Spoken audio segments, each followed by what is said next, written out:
نرحب بكم في قناتنا مع مولانا محمد فياض لمناقشة الموضوعات الإسلامية ونشر المعرفة.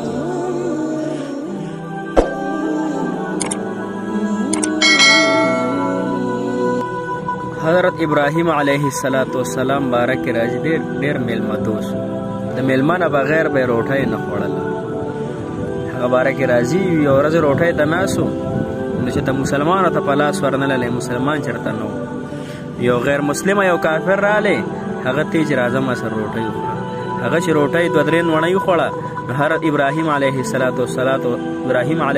السلام ورته ایمان پیش کړو چې ته ایمان راوړه مسلمان شه.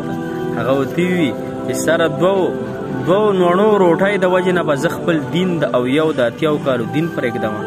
هغه کافر ګړندی لاړی وتښتېد. حضرت ابراهیم علیه السلام یوازې پاتې شو. ابراهیم علیه السلام باندې الله جل شانه وحی نازله کړه چې زما خلیله دا خو کافر و زما کافر دی ستا کافر خو نه دی. ته خو 50 شپېته یا کاله ما رزق ورکړی تا خو ته رزق نه دی ورکړی. ورشه لاړ شه هغه زما بنده راوله هغه د ځان سره روټۍ ته کېنوه په هغه باندې روټۍ وخوره.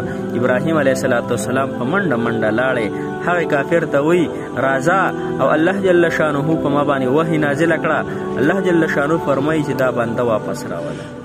دا بنده روټۍ ته ځان سره کېنوه او په ما باندې الله جل شانه د الله جل شانه د سیټ نه دغه رالی چې ورشه دې راوله. ابراهیم علیه السلام د خبرې چې دغه کافر واورېدې ها ستا الله دونه غیرتي ذات دی. دا هغه الله دی چې په ما باندې دونه ننګ او په ما باندې دونه دغه وکړو چې ورشه رایوله. هغه کافر وي چې بس زه مسلمان کېږم او ما ته کلمه وایه زما په تا باندې او ستا په الله باندې ایمان دی.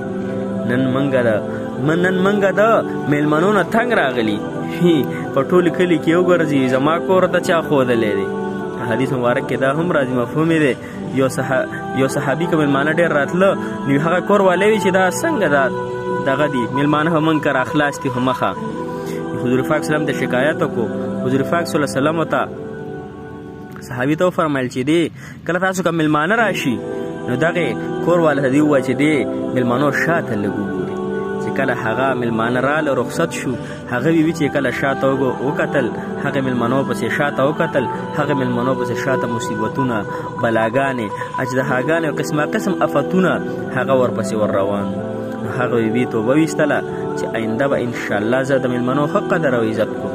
د خپلو میلمنو کم از کم 3 ورځې ښه دغه په هغوی ښه وخورو ښه وسکو ځکه چې د الله جل شانه د سره میلمانه دي. د سره برکتونه او د سره خوشحالۍ الله جل شانه په انسان په کورونو باندې نازلوي. الله جل شانه دې موږ او تاسو په کورونو کې برکتونه نازل کړي او الله جل شانه دې موږ باندې د میلمستیا هغه دروازې په موږ باندې الله جل شانه کولاو کړي.